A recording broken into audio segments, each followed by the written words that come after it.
Welcome to the language world. Today we're learning daily routines. Then, let's get started. To have lunch. Äta lunch.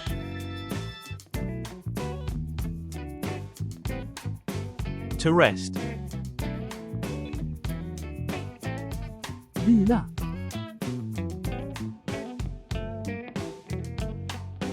To exercise.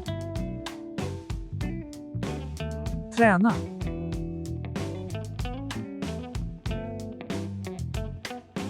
To cook.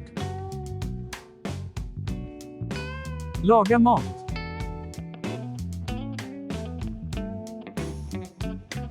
To have dinner. Äta middag.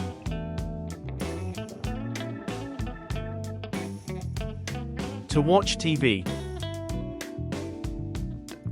Titta på TV. To read a book. Läsa en bok.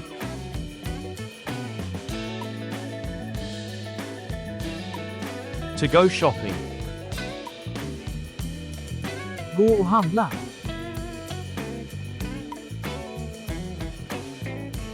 To go home. Gå hem.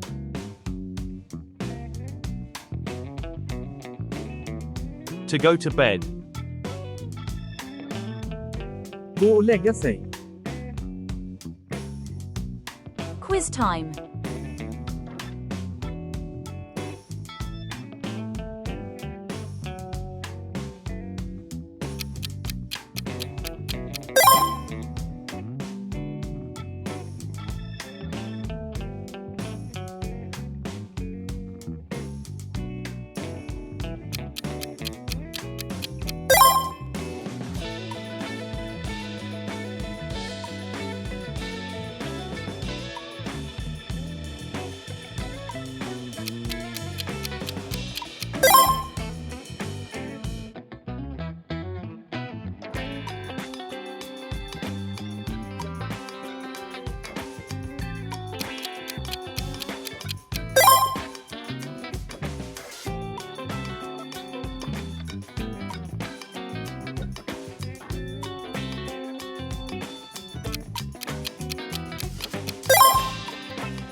Leave your answer in the comments.